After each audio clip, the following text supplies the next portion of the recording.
Chapter 14. Let It Be Me, the Everly Brothers. The warring brothers who were in perfect harmony on record. The first wave of rock and roll was a broad church.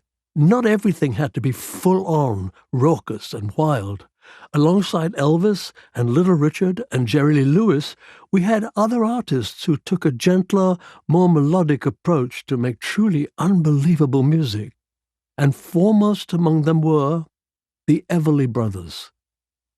If you love harmonies as I do, then the Everly Brothers are untouchable. The way those two brothers, Don and Phil, blended and melded their sumptuous voices was unsurpassable. Don had this deep, resonant baritone, and Phil this smooth tenor croon. And when you put them together, well, it was beyond anything I had ever dreamed of. Don and Phil had always kept it in the family. When they first started out in Iowa back in the late 40s, they apparently sang with their parents, Ike and Margaret Everly, as the Everly family. They had moved to Tennessee by the time they became the Everly Brothers in 1956, when Don was 19 and Phil 17. They got lucky when they secured a deal, and their record company hooked them up with a husband and wife songwriting team, Felice and Boogaloo Bryant. That duo had initially written country songs, but went on to pen hits for Buddy Holly, Roy Orbison, Jerry Lee Lewis, and even Simon and Garfunkel. The Bryants wrote the first song that I ever heard by the Everly Brothers, and it blew me away. I was 16 years old, it was the start of 1957, and the song was Bye Bye Love. What a swoon! When the Everlys followed it up later that year with Wake Up Little Susie, it showed that first gem had been no one-off. 65 years on from the first hearing it, I sang Wake Up Little Susie with my backing vocalists David and Tim on my last tour in 2022. That made it a little different as it added a third harmony. I will never tire of singing it. I was absolutely transfixed by the Everly Brothers. They sounded magical. I had never heard such immaculate harmonies. I don't know whether or not the voices were so well matched because they were brothers, but they just seemed to dovetail naturally. Honestly, they sounded like liquid honey. After the Everly Brothers had arrived, their beautiful hits just kept coming. All I Have to Do Is Dream gave me goosebumps the first time I heard it, and was a number one in 1958. Its follow-up, Bird Dog, was more rock and roll, and found Don and Phil trading lines as they told the song's story. I thought it was amazing. The Drifters and I quickly began covering Everly Brothers songs in our set. We got the hang of them pretty well. All of their songs were in two-part harmonies, so Bruce would harmonize the high parts with me and Hank the low ones. I'd pick up my guitar and we'd all strum together. As Cliff Richard and the Drifters took off, I would still always listen out eagerly for new Everly Brothers songs. In the summer of 1959, Till I Kissed You was a joy. Then, towards the end of that year, they released a song that I have selected for A Head Full of Music, Let It Be Me. Let It Be Me was apparently originally a French song called Je t'appartiens, but the Everly Brothers made it totally their own. It was a pledge of devotion to a true love. I bless the day I found you. Don and Phil's harmonies were so sheer, so precise, that it literally sounded like one voice, truly breathtaking.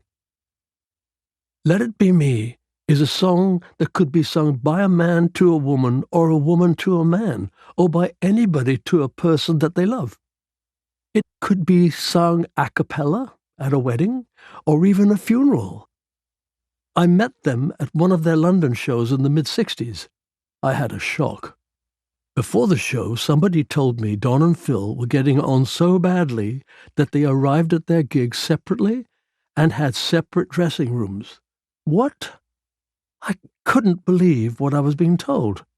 How could they work together if they were at odds like that? Surely the guy was exaggerating.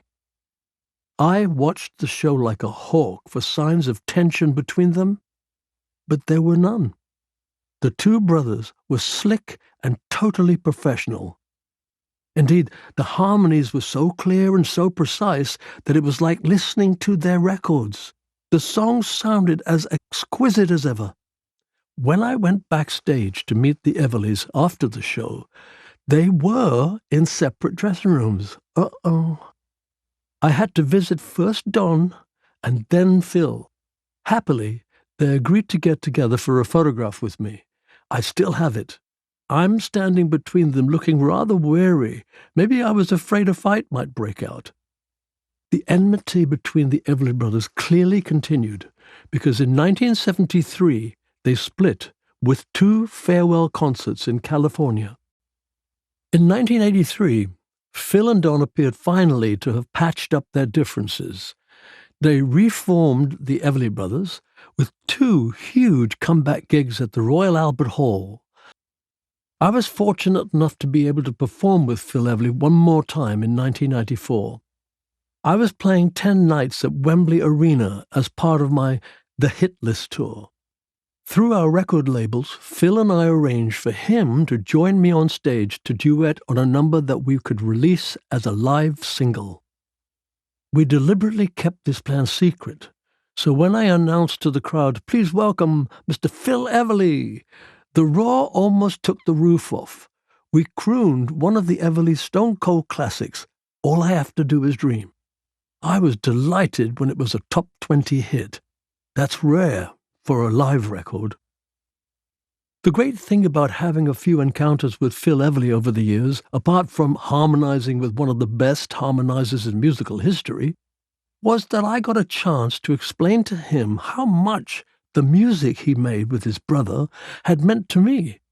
Such opportunities are rare and must be grasped. "Phil, my band and I cut our teeth on Everly Brothers music," I told him. "We just love the way you guys sing." The Everly Brothers were how and why we learned to do harmonies. Can I be honest with you? I'm really just a frustrated one-man harmony group. That love of harmonies has stayed with me for my entire life.